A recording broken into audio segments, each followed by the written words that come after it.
In terms of legacy, championship rings probably matter more in basketball than in any other professional sport. Having a Hall of Fame career without winning the NBA title is still possible, but retiring without a ring leaves a stain on the resume. When players' careers are ranked, the first criterion on which their spot is based on is the number of rings they have won. Many basketball greats have achieved every individual goal that any basketball player ever has, but some of them are remembered as legends who never went all the way. So fasten your seatbelts.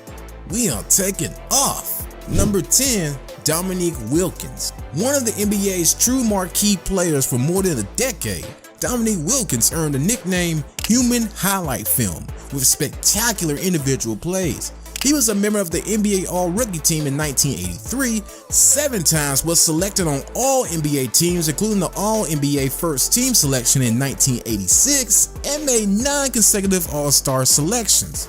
He will mostly be remembered as a 2-time NBA Slam Dunk champion, winning that crown even against Michael Jordan, Julius Erving, and Clyde Drexler in 1985. He spent 12 seasons with the Atlanta Hawks, but they never stood a chance against the great Boston Celtics to come even close to the NBA Finals during the 1980s. Wilkins is also the best NBA player who went to play in Europe for an amount of money that was previously unseen on the continent. With the Greek team Panathinaikos, Wilkins won the EuroLeague in 1996 and was named the MVP of the Final Four tournament. He retired to the NBA the following season, playing for the San Antonio Spurs, had another Europe trip to Bologna, and retired with the Orlando Magic in 1999. Number 9, Bernard King. The 6'7" forward was one of the unstoppable scorers during the NBA revitalizations in the 1980s. Now, despite the horrific knee injuries that threatened to derail his career on more than one occasion, King still managed to produce on the offensive end for a number of teams, including the hometown New York Knicks. He also played for the Nets, Jazz, Warriors, and Bullets. He led the league in scoring in the 1984-85 season, and he became the first player of his era to record back-to-back 50-point games. The same year, he suffered a severe injury, which included a torn ACL, torn knee cartilage, and broken leg bone. The injury required major reconstruction, causing King to miss the following season. To that point, no NBA player had returned to full shape after such an injury, but King did that. Unfortunately, the Knicks released him in 1987. He continued his career with the Washington Bullets the following season, but the injuries returned. King retired with the New Jersey Nets in 1992. Number 8, George Gervin. Only Wilt Chamberlain and Michael Jordan have won more league scoring titles than Gervin's 4, and he was the first guard ever to win 3 of those in a row. The Iceman spent 11 seasons with the San Antonio Spurs and is second on the team's all-time scoring list behind Tim Duncan. During his career, Gervin recorded a remarkable streak of scoring in double figures in 407 consecutive games. He made 9 All-Star appearances, winning the MVP trophy in 1980. Gervin was named in the All-NBA First Team in 5 consecutive seasons from 1978 to 1982. After more than a decade with the Spurs, he spent a season with the Chicago Bulls and went overseas to play in Italy and Spain, where he retired in 1990. Number 7, Reggie Miller. Reggie Miller spent his entire 18 seasons long career with the Indiana Pacers and took them to the 2000 NBA Finals, where they lost to the Los Angeles Lakers. He will be remembered as one of the best and most clutch shooters of all time, scared of no one and ready to play under pressure. Miller has hit many clutch shots that will never be forgotten. His 8 points in 9 seconds to kill the Knicks in Madison Square Garden in the 1995 playoffs is one of the best sequences in league history. Unfortunately for Miller, he played in the Michael Jordan era, and whatever he was doing, there was a guy who could do better. With 2,560 made three-pointers, he ended his career as the NBA's greatest long-range shooter. After his retirement, only Ray Allen and Steph Curry surpassed him on the list. Miller is one of only 11 NBA players in the 50-40-90 club. Number 6. Pistol Pete Maravich. Pistol Pete Maravich was a spectacular player whose ball handling and passing skills were something that was never seen before. He had a legendary college career at Louisiana State University where he averaged 44 points per game and is the all-time leading NCAA Division I scorer with 3,667 points scored. Maravich played 10 great seasons in the NBA, mostly with the Atlanta Hawks and New Orleans and Utah Jazz, earning 5 All-Star selections and 1 scoring title. His only deep playoff run was in the last season with the Boston Celtics, where he made it to the conference finals. He tragically died of a heart attack while playing in a pickup game in California in 1988.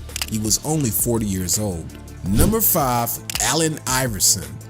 Despite the fact that he was one of the smallest players in the league with barely 6 feet, 165 pounds body frame, Iverson made a big splash right after entering the league.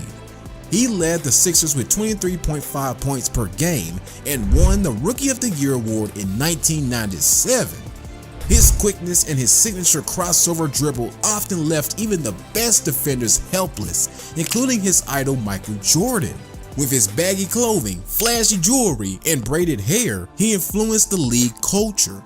Despite his controversy, he was all heart, as he led his Sixers to 1 NBA Finals where they lost to the Los Angeles Lakers in 2000. He finished his career with 4 scoring titles and 1 MVP award. Despite playing for the Sixers where he is a real legend, the answer spent time with the Nuggets, Pistons, Grizzlies, and the Turkish team Beşiktaş. Number 4. Steve Nash. The Canadian-born player was one of the best point guards in league history. He had a tough road to the NBA elite as he didn't receive any college scholarships, being an undersized guard coming from Canada. After a brilliant career at Santa Clara, he found his way to the league within the 1996 NBA draft. His passing skills and playmaking abilities put him right there on the top with the all-time greats. Despite playing in a time when the Bigs still dominated the league, the 6'3" guard won back-to-back MVP awards in 2005 and 2006. He led the Phoenix Suns to epic playoff battles against the Lakers and the Spurs, but never managed to get them to the finals. His toughness and playing through visible injuries are remembered as some of the most heroic performances in NBA history. Nash would have probably won a ring if the Dallas Mavericks owner, Mark Cuban, recognized his greatness earlier in his career and offered him a contract like he proved he deserves. His parents with forwards Dirk Nowitzki in Dallas and Amari Stoudemire in Phoenix was an absolute pleasure to watch. Number 3. Charles Barkley. Listed as 6'6", but actually more closely to 6'4", Sir Charles played the power forward position as well as anyone else in the history of the league. His toughness and versatility made him a unique player at the time, and despite being undersized for his position, he deserved the respect of everyone. Barkley will be remembered as one of the most entertaining players of his era. He started his career with the Sixers, where he showed his force and willingness to go against the best and go hard. After his move to the Phoenix Suns, he won the MVP award and took the team to the finals where they lost to the Chicago Bulls in 1993. Shortly after, he went to Houston in the hope to win a championship, but a devastating injury in Philadelphia put an end to his tremendous career. After retiring from basketball, Barkley is a regular on the NBA screens, always saying his honest opinions, which make him one of the best in the business. Number 2. Patrick Ewing. By many, the best player in New York Knicks history, Patrick Ewing spent 16 seasons in the Big Apple, selected as the first overall pick in the 1985 NBA draft. He was the new hope of the Knicks, and he almost took them to the throne. The Knicks teams from the early 1990s seemed to have everything to finally win the championship, but Michael Jordan and the Bulls always found a way to get over them. When Jordan decided to retire and play some baseball, Ewing and the Knicks finally made it to the NBA Finals in 1994, but they lost to the Houston Rockets in 7 games, despite having a 3-2 lead. Ewing was also part of the 1999 team who again won the East, but couldn't help his teammates in the finals against the Spurs due to an injury. He finished his career as a Knicks leader in almost every statistical category. After playing 16 years for the Knicks, he spent a couple of seasons between the Seattle Supersonics and the Orlando Magic before retiring in 2002. Currently, he is the head coach of the Georgetown Hoyas, where he spent his college career. And number 1, Karl Malone and John Stockton. At number 1, we actually have 2 players because it is very tough to pull them apart. Stockton to Malone is one of the most repeated phrases basketball fans have heard. These 2 guys defined the pick and roll game and were a real example of what the word tandem means. That's why the Utah Jazz legends, who spent 17 seasons together, are listed together on our list. They are arguably the best duo in league history and the creators of modern pick and roll basketball. They managed to take the Jazz to back-to-back finals in 1997 and 1998, but both times failed against MJ and the Bulls. In the late stage of his career, Malone signed with the Lakers in hope of winning the championship, but that didn't happen as the Detroit Pistons topped the Lakers in 2004. Malone finished his career as the second all-time scorer, while Stockton is the player who recorded the most assists and steals in league history. And that wraps up our countdown of the top 10 NBA players who never got that championship bling. It just goes to show that greatness isn't always measured by jewelry, right? Before you go, why don't you watch some of these other top videos we put out? Don't keep that play button waiting, dive right in.